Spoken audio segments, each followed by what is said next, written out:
Bisa.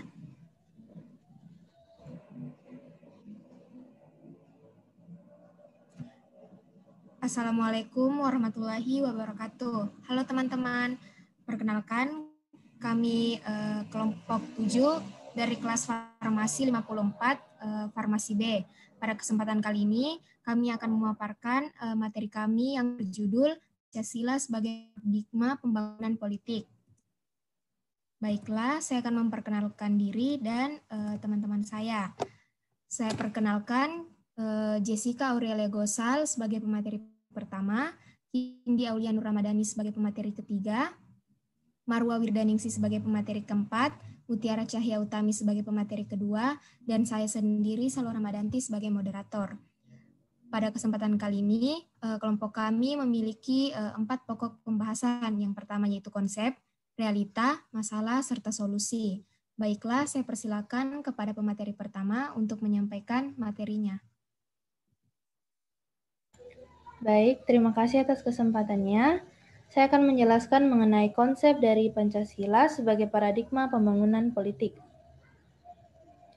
Jadi, konsep dari Pancasila sebagai paradigma pembangunan politik yang dimaksud dari ini adalah meletakkan nilai-nilai yang terkandung dalam Pancasila sebagai sumber dari nilai politik.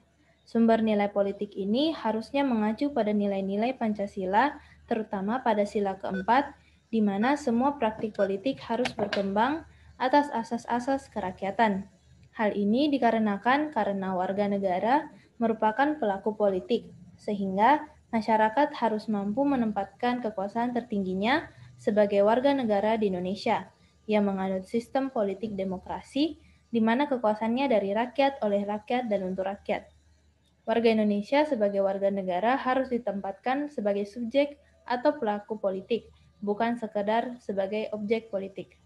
Saya kembalikan kepada moderator.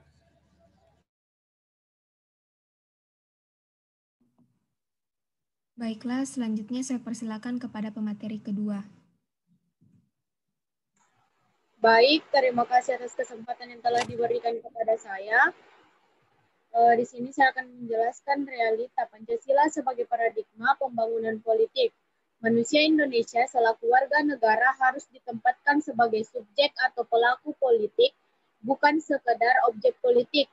Pancasila bertolak dari kodrat manusia, maka pembangunan politik harus dapat meningkatkan harkat dan martabat manusia.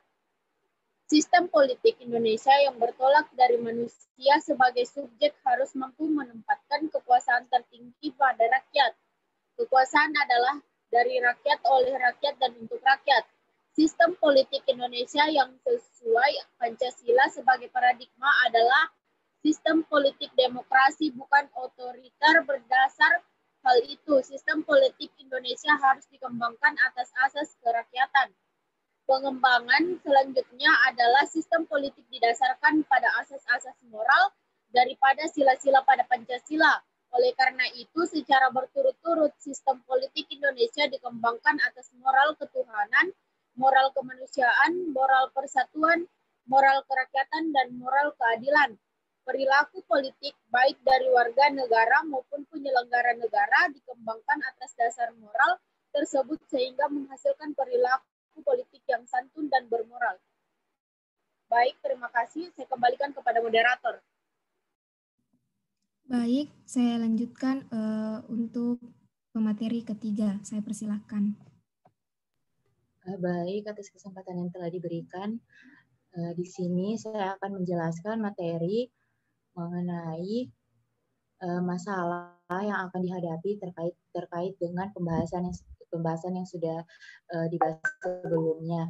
Jadi masalah yang mungkin akan timbul dari keadaan di mana Pancasila merupakan paradigma pembangunan politik. Sebagai paradigma pembangunan politik, ada beberapa masalah yang akan dihadapi, seperti maksud saya ada beberapa tantangan ataupun kendala yang mungkin akan dihadapi oleh masyarakat itu sendiri ataupun pemerintah. Masalah-masalah itu yang pertama adalah tantangan dasar. Tantangan dasar di sini maksudnya adalah tantangan yang akan dihadapi Indonesia sebagai negara yang rawan adalah bagaimana mewujudkan visi politik negara yang kenyataannya yang pada kenyataannya itu mengikat dan menggerakkan lapisan dan kalangan dalam bangsa yang kita ketahui bahwa Indonesia majemuk secara terpadu dalam sistem kenegaraan serta pemerintahan, sehingga seluruh masyarakat dapat merasa nyaman. Yang kedua yaitu tantangan konseptual ini berarti bagi dapat memahami tentang sendiri sebagai kebulatan ide. Kemudian yang ketiga yaitu tantangan kelembagaan. Ketika suatu bangsa itu sudah seragam dari segi fisik maupun paham dasar negaranya, maka hal yang kemudian itu dilakukan adalah mencari cara bagaimana hal tersebut dapat dituangkan dalam sistem politik dan kenegaraan bangsa. Sangatlah ditemukan sambil menekan sekecil-kecilnya dampak negatif yang bisa terjadi dalam kekuasaan pemerintah. Kemudian masalah yang ketiga yaitu kendala struktural.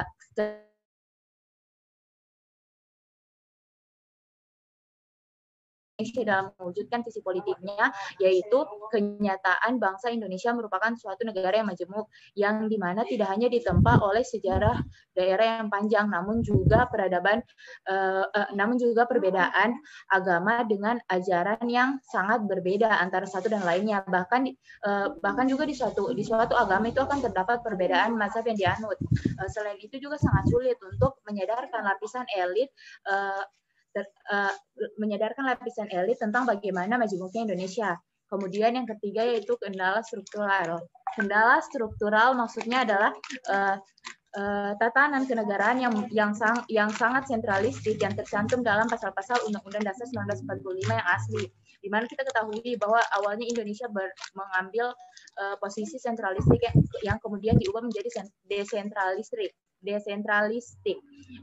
Pada dasarnya itu perlu adanya kesadaran bahwa suatu struktur organisasi yang mempunyai tiga komponen yang saling bergantungan satu sama lain, yaitu rakyat, wilayah, dan pemerintah, itu perlu menangani kendala struktural yang mempunyai relevansi langsung dengan eksistensi atas negaranya sendiri. Sekian dari saya kembalikan kepada moderator. Baik, saya persilakan kepada pemateri terakhir untuk memaparkan materinya. Baik, terima kasih atas kesempatan yang diberikan kepada saya. Saya akan menjelaskan mengenai solusi dari permasalahan Pancasila sebagai paradigma pembangunan politik. Nah, jadi seperti yang telah dijelaskan oleh rekan-rekan saya sebelumnya, bahwa Pancasila sebagai paradigma pembangunan politik itu berarti bahwa nilai Pancasila itu dijadikan suatu acuan atau landasan dalam berpolitik. Melihat beberapa masalah yang telah disebutkan sebelumnya, itu merupakan cerminan bahwa Pancasila sebagai paradigma pembangunan politik itu belum berjalan sebagaimana mestinya. Lantas solusi apakah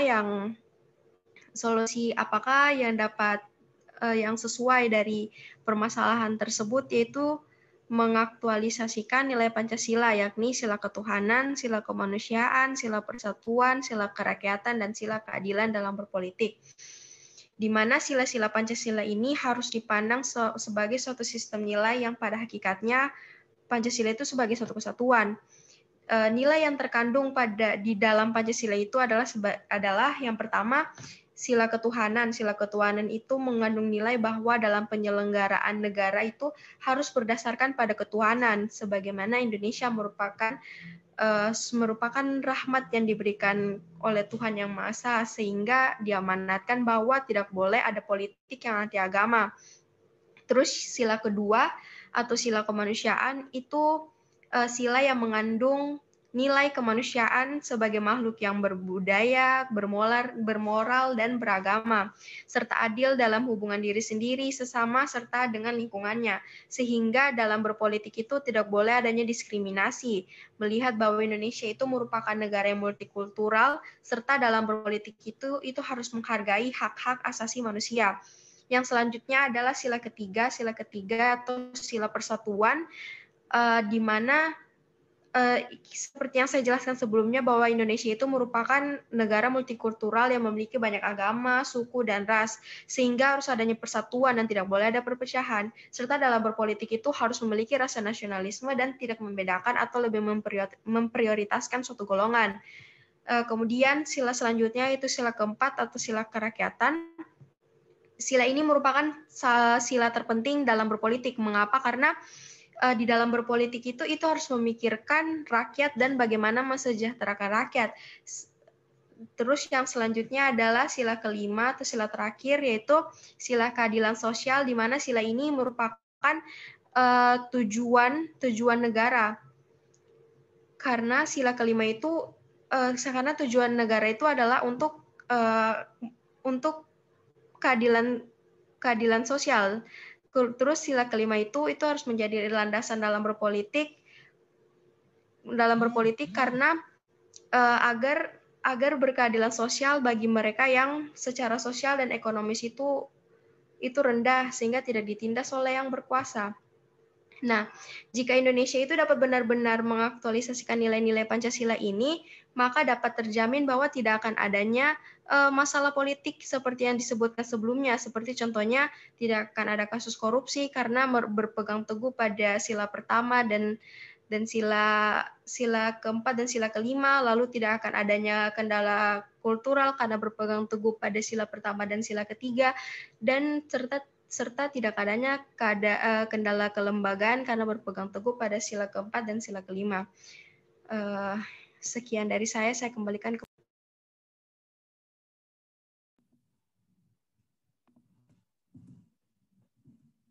Baiklah, sekian hasil pemaparan dari kelompok kami, kurang dan lebihnya mohon dimaafkan.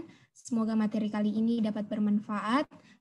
Saya akhiri, wabillahi taufiq wal hidayah. Wassalamualaikum warahmatullahi wabarakatuh.